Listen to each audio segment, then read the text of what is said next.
Hi, this is Bill for Sparky Channel. This is a three-way switch system. Today I'd like to show you the different ways that the wires, called traveler wires, can be wired and what differences in switching these two different ways create. Here I will turn off the circuit breaker and show you what traveler wires are, where I have put them in this example, and what switching pattern this creates. Traveler wires are wires between switches which sometimes carry power and sometimes do not, depending on switch positions.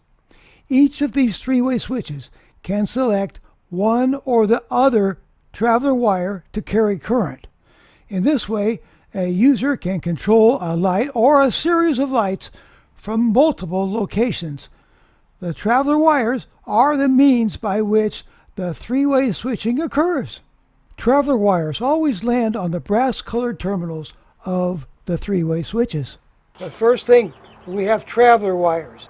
I have them situated with the red on the top and the red on the bottom, the black on the bottom and on the top. They're crossways like that. I'll show you what kind of pattern that makes, and it's preferred by some people. We crossed the traveler wires. Let's see how that affects our switching sequences. So what that does is when these switches are depressed at the top, both at the top, it's off. Depressed both at the bottom, it's off. You got one depressed and one depressed like that, it's on. On, on, there's off, there's off. Now I have turned the circuit breaker off and I have changed these two wires. This red wire is now in the upper spot here, and the black is in the lower spot. And the way I'm doing upper and lower, these three-way switches say top at the top, and at the bottom they have a self-grounding clip. So now we're like this. It goes straight across with red, and it goes straight across with black. Earlier it was like this. The red went here, and the red went here, and the black went here, and the black went here. They were crossed earlier. But now I've changed this. All the traveler wires are still going to the brass terminals. That's the most important thing. But I want to demonstrate to you now, after I put all this back together and turn the circuit breaker back on, I would like to demonstrate to you the difference with the wiring here and here and here and here rather than crossed. Okay, I've got it all put back together and the circuit breaker is now on. We have our traveler wires going in this manner, like that. And notice that we have this one depressed down here and this one depressed up here, and it's off.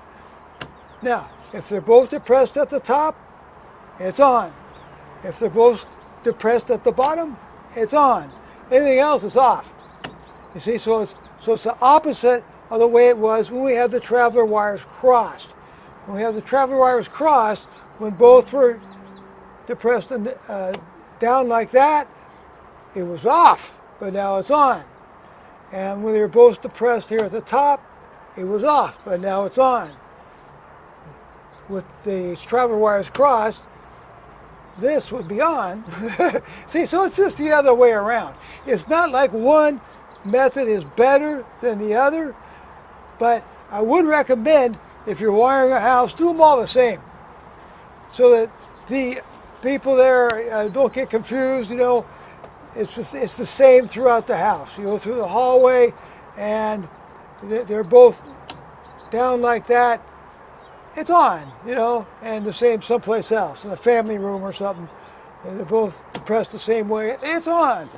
So that's your difference. Both ways are correct.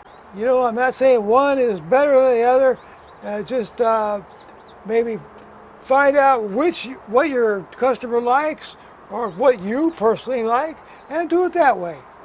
I'll put links in my video description for the Fluke 117 electrician's meter, Klein wire strippers, Knipex long nose pliers, the Volt Claw, the Fluke voltage detector, Gardner Bender lock nut wrenches, and the Ideal lever connectors.